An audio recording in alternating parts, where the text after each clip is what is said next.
Yes, 2020, a time where lockdowns and quarantine has begun and you're stuck in a room. There isn't much more to say about it, but you did have your best friend, the internet. To ignore your existential dread, there were endless indoor activities you might have occupied yourself with, like watching YouTube videos and streamers, maybe gotten into new movies or series, doom scrolled on peak TikTok, or even maybe play some video games like Animal Crossing New Horizons, or even one of the most famous games during this era, Among Us. I'm actually a part of a very small group of people who has heard of and played Among Us before its spike in quarantine. One of my college friends found it in like 2019 and introduced it to me and our other friends as a group activity when we were together in person. Crazy, right? But once 2020 hit and things started to pick up, of course we didn't have our in-person Among Us events anymore. I lived in my college apartment alone during quarantine, which was a blessing in disguise. I used all of my solitude during quarantine to draw and start and create content. But very specifically, I was finding a place for short-term video content on TikTok. I remember specifically one day I saw some people post some highlights of streamers playing Among Us, and I was getting a lot of these on my For You page. And it got me really excited to be able to see content about this game that I thought was niche and I thought nobody knew about. My art brain also sparked an idea on drawing my personal Among Us customization as an anime character for fun. It was a white Among Us being with a little sprout, and his name was Blanco. I decided to just draw a random design for him that looked like this. Ta-da! No harm done, right? Blanco also accidentally started a trend in which other artists also drew their Among Us characters as personified versions, and it was honestly really fun to see. I tried to find different various examples of this, but a lot of it was lost to time. I did attempt to talk more about Blanco's story with his other crewmates and even had a scrapped webtoon for his story, but me still being in college at the time and trying to focus on other projects, everything Blanco and Among Us related kind of faded out. Even though I tried to honor him on his anniversary and draw him from time to time, of course it wasn't the same as before. Just like Among Us TikTok, Blanco was also lost to time. So naturally I decided to revisit his story and drop a lore bomb 5 to 6 years later. So buckle up and get ready for a lore drop of Blanco's scrap story and companions, Imposter's Identity.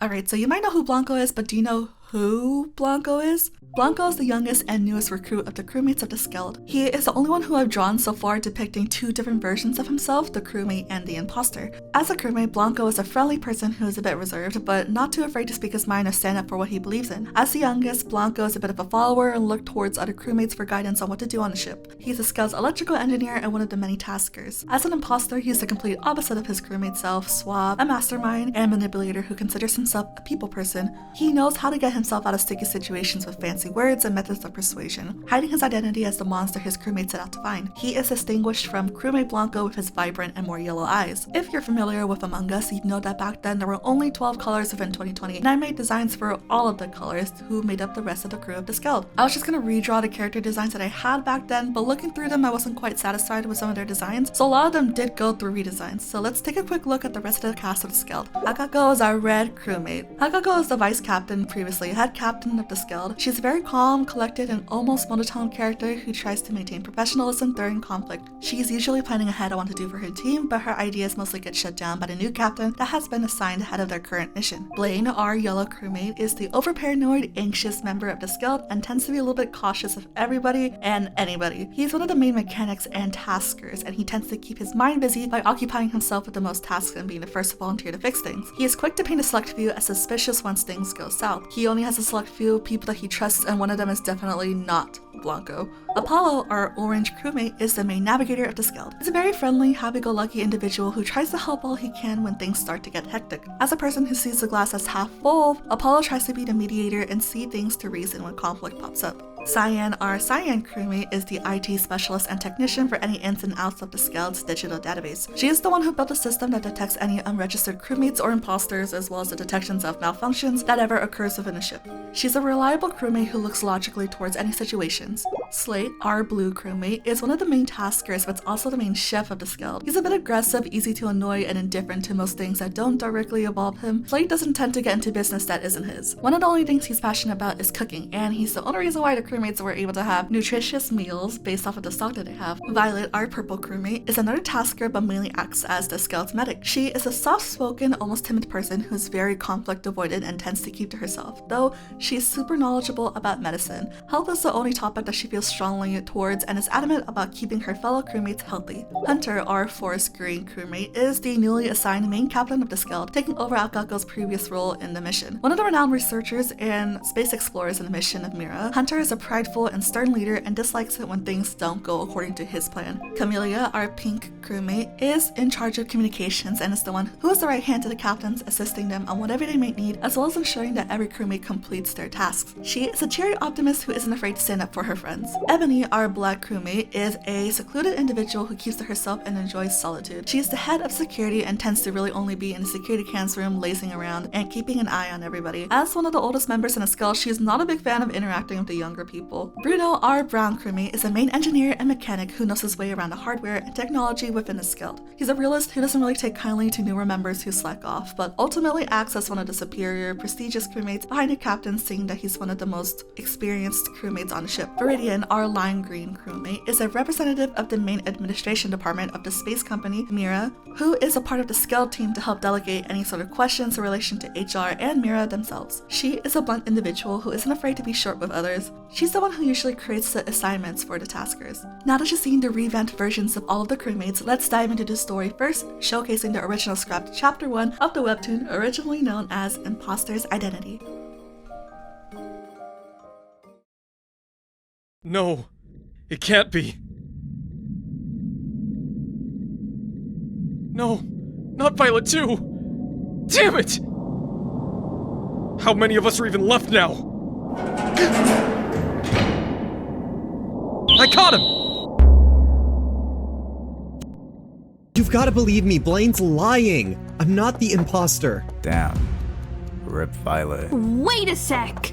Blanco was with me in security when the body was found. He was in the vents! I saw him in there right after he killed Violet! I'm telling you, I wasn't even there. I was with Camellia the entire time. Security's vents are right next to Medbase. You went back to her after you killed Violet. Both of you, calm down. What if the imposter is Blaine and he just self-reported? But he actually saw Blanco vent though.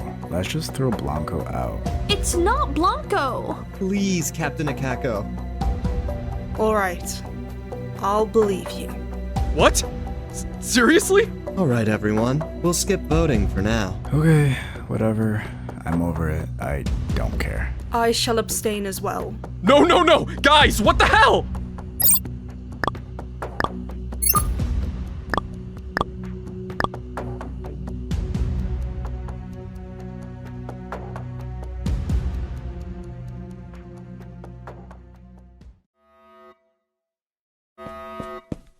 Sabotage! It's freaking sabotage! There's no hope! We're all going to die! I know you're after me because you couldn't fool me. You killed everyone, and now you're going to kill me. Isn't that right, Blanco? Sorry about this, Blaine. This was a fun game, though, wasn't it? Stop it! Blanco!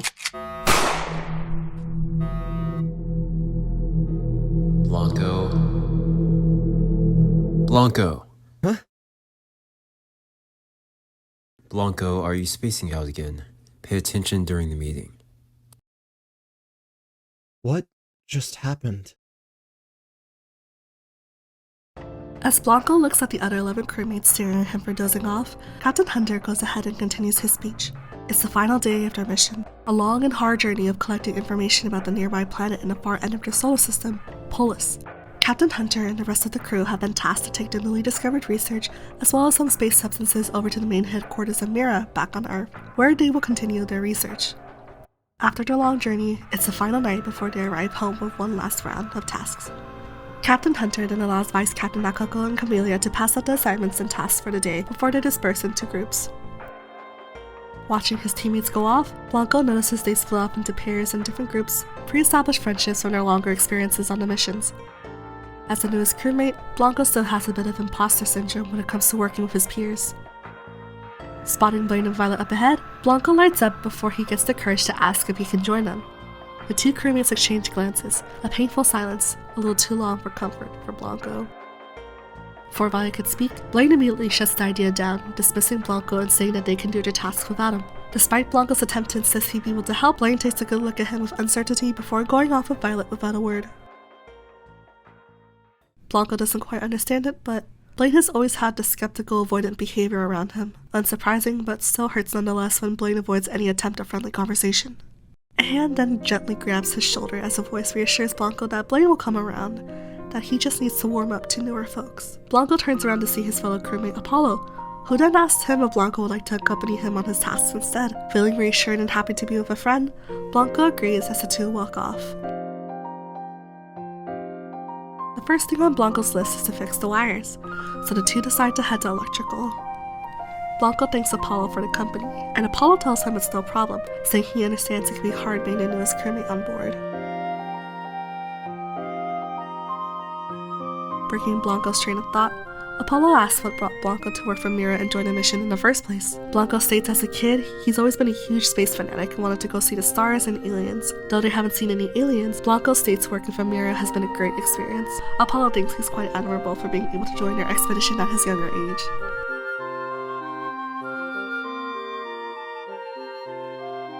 Getting to work on the tasks within electrical, one of Blanco's tasks is to repair and rewire anything broken. But upon fixing one of the wires, a huge surge of electricity rushes through to shock Blanco.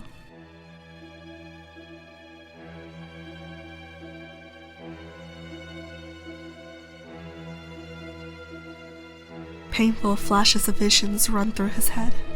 No, memories. Bloody memories. A constant cycle of bloodshed, screams echoing, the horrors caused from his colleagues, his idols, himself. Through the screams, Blanco can slowly hear a voice talking to him. Captain Hunter? Slowly coming to his senses, drowning out Captain Hunter's voice, Blanco is able to hear Apollo call out to him, asking him if he's alright. Blanco, in a panic, tells Apollo they need to find Captain Hunter, that he thinks something bad is going to happen. But before Apollo could ask Blanco to explain, they were interrupted by the sound of the Scout's meeting button going off. Like clockwork, the sounds of all the crewmates rushing towards the cafeteria practically echoed throughout the Scout before they see their vice captain in the room, in shock and pale-faced.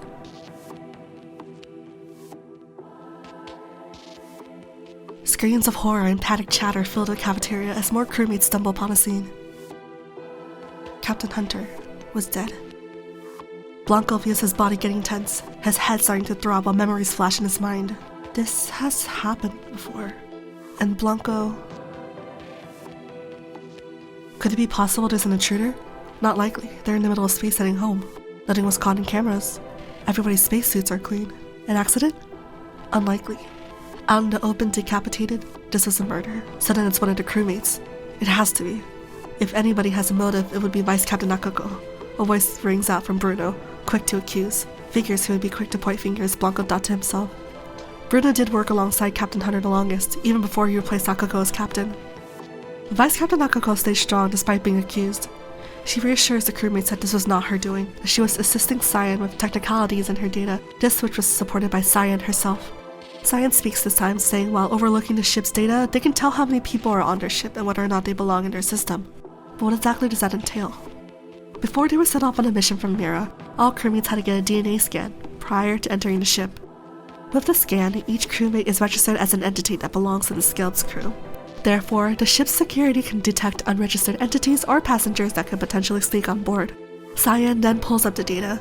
Sure enough, there were 11 active figures on the ship now, no visible intruders, but once Cyan types a bit more into her laptop, the crews could see 3 of the figures start to turn red. Blanco's heart drops. 3 red figures? That doesn't make sense. No one amongst them are new people. That must mean there are 3 imposters among us. Cyan states, practically finishing Blanco's thought, as the other crewmates chatter in concern and panic. Blaine was the first to voice his concerns.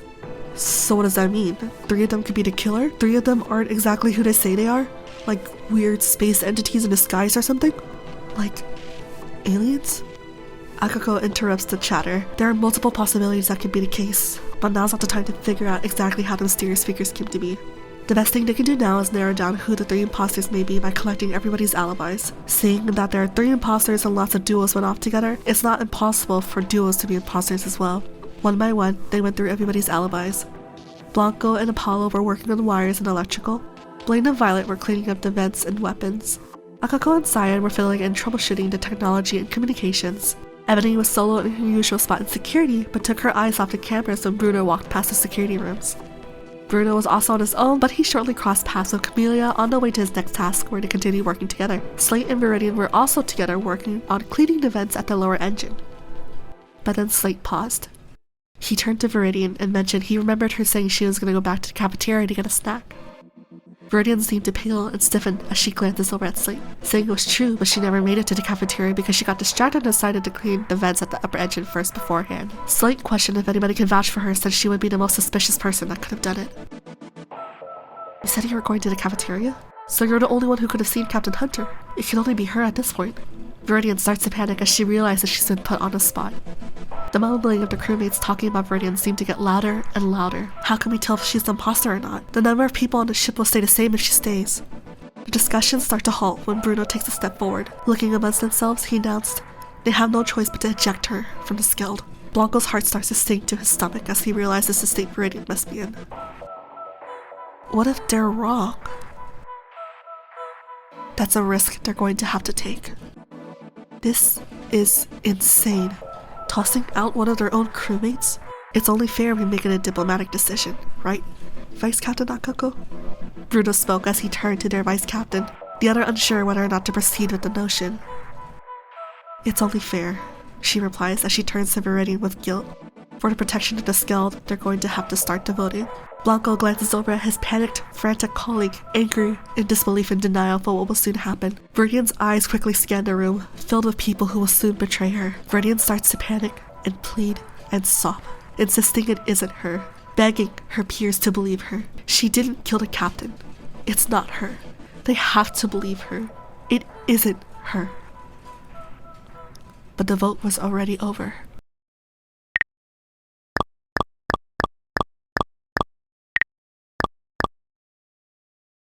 As Cyan overlooks the data on her laptop, some of the nearby crewmates glance over at her screen in anticipation.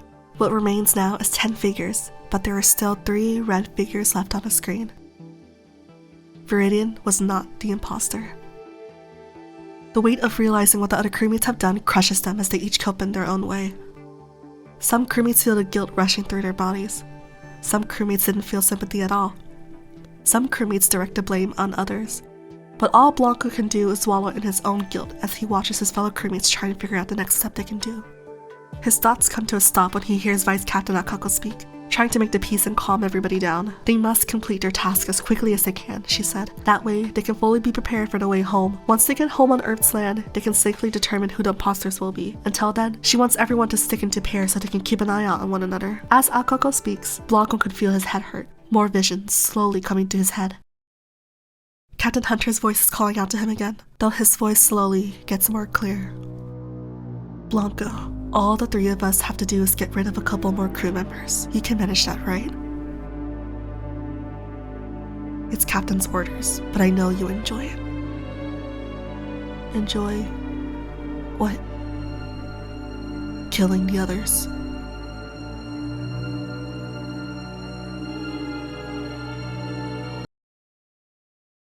Apollo asks if Blanco is alright, saying he seems to be acting differently since they were in electrical. It was then that Blanco decided to hesitantly ask Apollo if he could tell him something, even if it makes Blanco sound crazy. Apollo agreed, reassuring him that he's here to listen. It was then that Blanco told Apollo everything he knew so far, how they've been stuck in a time loop, this killing has happened over and over again, how he obtained recollected memories of the last time loop in which Blanco was an imposter. Apollo seemed a bit unsure. How does he know that Blanco isn't one now? Because Blanco wants to end the time loop. He believes with his knowledge that he can. Apollo believes him and says if Blanco wants to stop the time loop, he'll accompany him. Apollo suggests that they split ways and try to see if they can pinpoint who the other imposters might be. Apollo states he'll check out what Ebony and Bruno would be up to. Blanco agrees and thanks Apollo for believing in him before going off to investigate on his own. It's not the safest being by himself, Blanco knows, but at the very least, he knows what to expect. He hears voices up ahead. Voices he identifies as Cyan and Slate. Cyan was asking Slate a few questions, saying that she thought that he and Viridian were close, seeing that they spent a lot of time together. Slate replied that they were, kinda. But even if they were, he had to point out the suspicions of Viridian. What happened with her couldn't be helped. It was inevitable. There was nothing more that Slate could have done for Viridian. Blanco was stunned, to say the least, about Slate's indifference towards Viridian.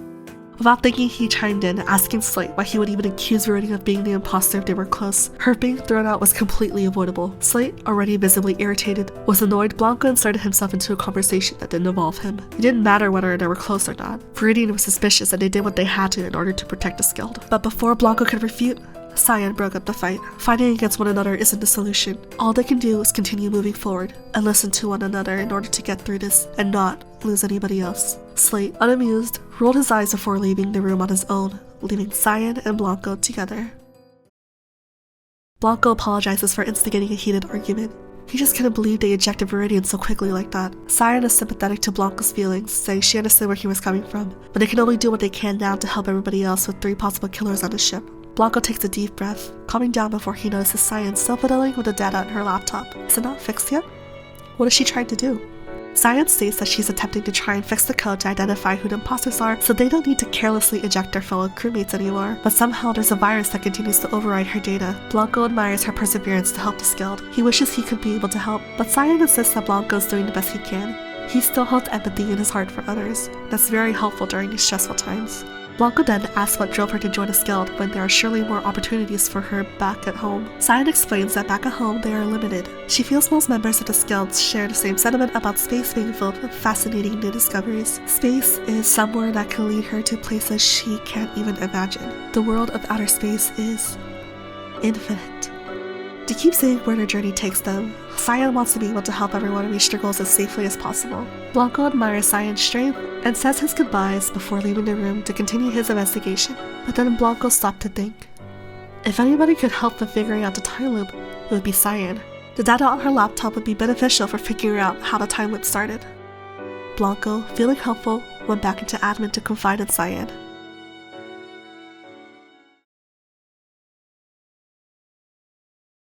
But as quickly as he left, she was also gone. As the crewmates yet again gathered together at the cafeteria, they glance over at Blanco, who has called a meeting. He found Cyan's body where he last saw her in admin. Slate, who had just been in the room with the two of them, was stunned in disbelief. Before he could say anything, Ebony speaks and states that Bruno was also dead. As soon as she heard the button go off to meet, she saw Bruno's body in the security cams. Cyan and Bruno were gone. Alibis were checked yet again, but fingers were also being pointed. Slate said that he left Blanco and Cyan alone, but Blanco says that he wasn't the one who killed Cyan. Shortly when he left the room and came back, she was killed. An unlikely story, Blanco realized as soon as he spoke out loud. The focus then shifted to Bruno's fate.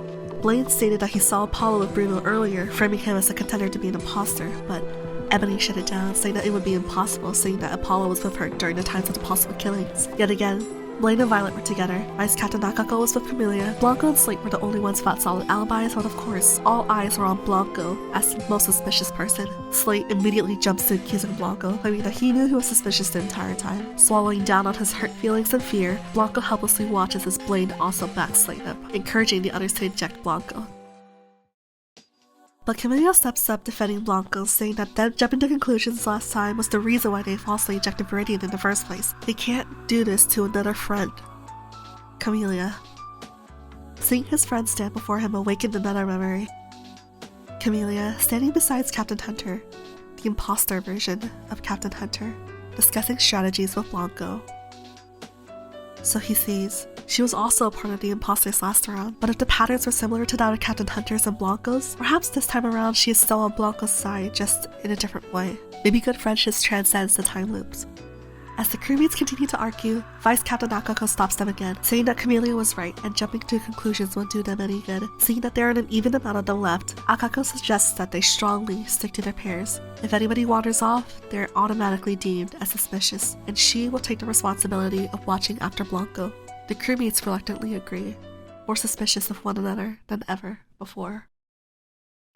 As the crewmates start to settle down from their meeting, Blanco catches a few glimpses from Blaine from across the room. No matter how he could even attempt to word things, Blanco knows he's suspicious no matter how he tries to appeal to crewmates like Blaine. Blanco then moves over to briefly talk to Apollo, curious if Apollo has found anything. Apollo, relieved that Blanco is okay, talked about his findings with Ebony and Bruno. He stated that fortunately he wasn't able to discover anything useful before Bruno died, but he got a bit of an insight on the security cams through Ebony. There are a lot of blind spots that the cameras don't capture. Saying that Ebony has been the only one familiar with the cameras, not every crewmate would know of these blind spots. but Ebony keeps to herself, so it's hard to know which crewmates could also know. Perhaps only the people in charge of the ship's mechanics, like the captains or Cyan, but 2 of those members are gone now. Blanco also talks about his discoveries of Cyan's work as an IT specialist in a security system she worked with on her laptop. Blanco is curious if Cyan's work would have any mysteries of what caused the skeleton to be in this situation in the first place. Raising suspicions a bit, Blanco states he'd look into Vice Captain Akako as a potential suspect, while Apollo states he'd question Ebony again as a suspect for her knowledge of security. 2 agree on their plans before they step away, but Blanco pauses before calling out to Apollo. After all of this is over, Blanco wants to hear the story of why Apollo joined the Skeld. Apollo promises he would tell him when the time is right. Slowly, the crewmates disperse as Blanco is left with Vice Captain Akako leading the 2 of them away.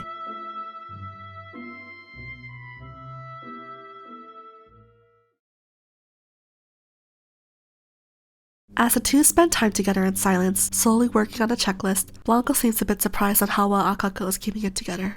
A little too well.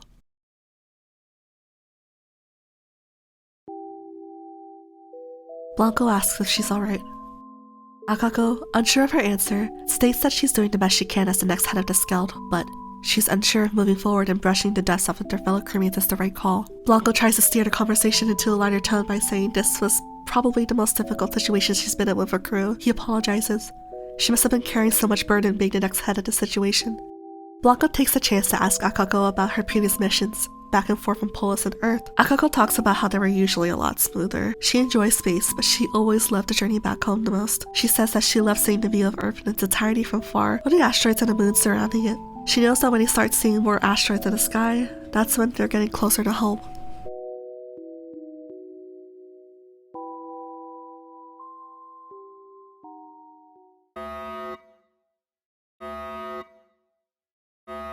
In a panic, Akako and Blanco exchange glances before they rush over to the oxygen room. How in the world could their oxygen be depleting? It must have been the imposter, but how? How were they able to do something like this? When they arrived at the oxygen room, Blanco lights up seeing that Apollo and Camellia were already at the scene. As they quickly headed over to the oxygen tanks, investigating what could be wrong, Akako states that the crew must input the security codes to put the oxygen back up, but Akako explains that the passcode needs to be inputted in the admin room as well. She asks one of the others to rush to the admin room to input the second code. Camellia insists that Blanco be the one to head over to the admin room, saying that he's most likely the fastest out of all of them. Unable to really argue with her notion, Blanco immediately starts moving on his feet.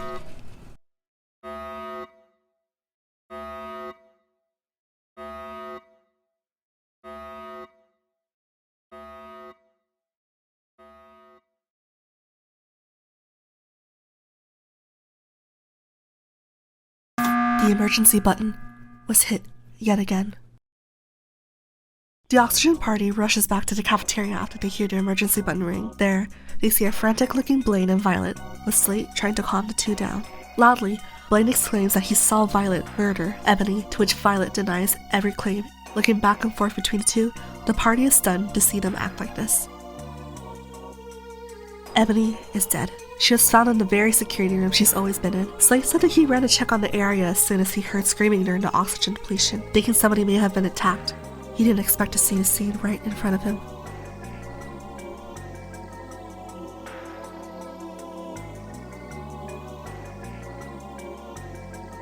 So realistically, it could have been either Blaine or Violet. Slate doesn't know, but seeing that the rest of the crew were managing the oxygen situation, it could only be them. If it's not her, it's me, Blaine exclaimed, desperate to get his colleague out of the Skeld as she fights against him. In a loud voice, almost a screech, Violet, trembling, insists that it was Blaine who did it. The cafeteria was filled with nothing but the 2 accused crewmates arguing against one another. The rest of the Skeld truly unable to determine who was telling the truth. Blanco observes the faces of the 2 suspects as they argue. Violet, who Blanco has known to be a more non-confrontational, peaceful girl, is uncharacteristically angry at the other crewmate, who has pointed his fingers towards her. In previous conflicts or high, intense situations, Blanco has remembered that Violet would tend to cry, keep to herself, but this? Observing Blaine now, Blanco realizes that Blaine is absolutely terrified. The expression on Blaine's face were a little too familiar to Blanco.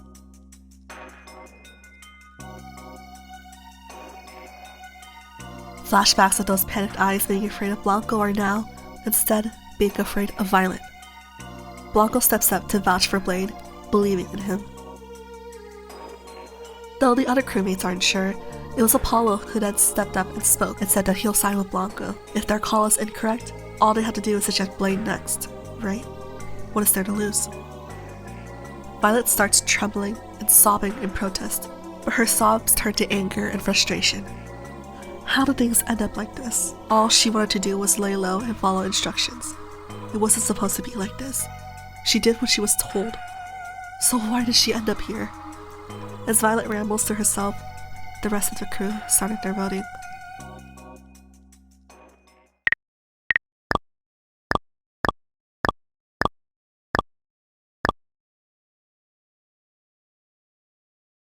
Checking Science's laptop that was left behind, Akako goes to fiddle with the coding to check the status of the crewmates. Her eyes widen as there is one less figure.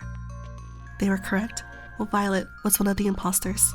A sigh of relief seems to have flooded the group. But they can't rest just yet. Out of the 6 of them, 2 of them were still imposters. Akako announces that they're almost done with their tasks. The sooner they finish, the quicker that they can go home. Before Blanco proceeds with his next steps, he gets approached by Blaine, thanking him for sticking up for him and apologizing for being hostile towards him in the past. Blanco then assures that Blaine didn't need to apologize, but Blaine insisted. He thinks Blanco somehow became different, a lot more mature than he's used to. Blanco then shrugs off the compliment, saying that under dire situations like this, it's natural to feel more serious. He then takes a chance to ask Blaine if it'd be alright this time to accompany him during his tasks. Blaine tells him that he'd like that more than ever now.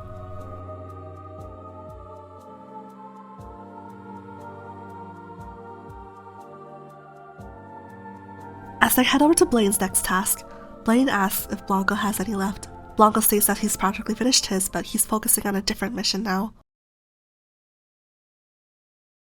Before Blaine panics, Blanco explains that he just needs to check a couple of things. It might help them find out who the imposters will be. Blanco tells Blaine to continue his tasks while he does his research. Tapping into the database, there are some files blocked behind the passcode.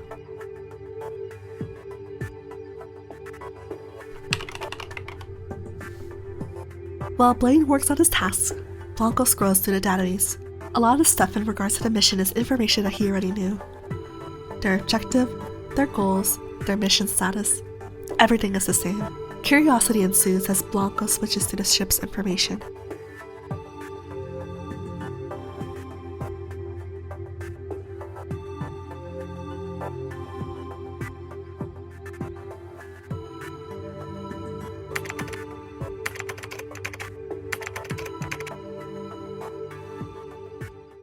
The Skeld is off course. Blanco suddenly closes the laptop as he rushes to his feet, alarming his friend beside him. Blaine asks what the big deal is before Blanco states that he might have found out how the killing all started. They need to go. Now.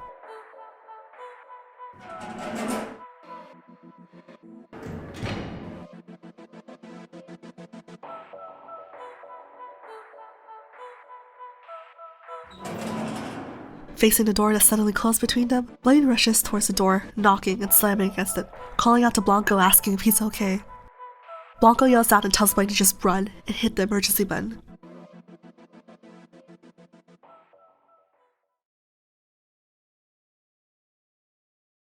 Blanco has always had suspicions on who one of the imposters were, but he was doubting the voice in the back of his head.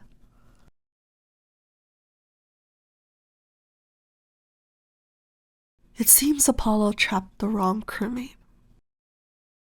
Blanco's only question is why Apollo insists on continuing the bloodshed even when he knows about the time loop. Doesn't the truth make him want to stop, even if he's the imposter? Blanco's past as an imposter in previous time loops have been haunting him, eating his conscience alive. Doesn't Apollo feel the same? Blanco wanted to know why Apollo joined the Skeld. Apollo explains he wanted adventure, thrill, escapism from the mundane life back at home. With space, there are endless discoveries, possibilities, outcomes, and what better way to enjoy it than a never-ending game?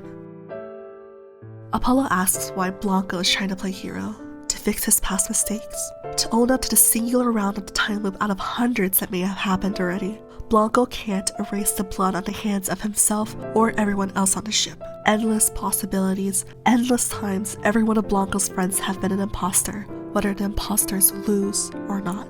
Who's to say Blanco hasn't remembered before? Who's to say Blanco hasn't tried over and over again already? The memories reset, the roles are placed. All the crew can do is play the part they were given. Are you really Apollo? I've always been Apollo. I don't know if I can truly believe that. Their fates are inevitable, but it was fun seeing Blanco try and scramble to change them.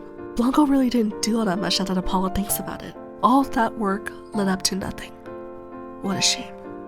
Blanco might have not been able to do much this round, but Apollo is right about one thing. The memories reset, and time goes back. That's more chances for Blanco to help stop this once and for all. Maybe in the next round, Apollo and Blanco could have worked together to stop this. Who knows? Maybe in the next round, Apollo and Blanco could work together to keep this going. Forever.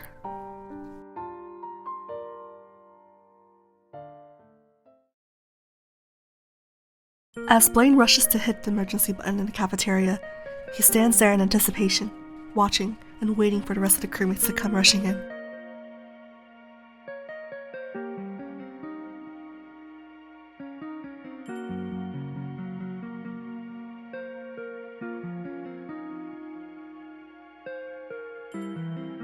Where's Blanco? On Apollo's way to the cafeteria was a strong smell of blood when he passed by electrical.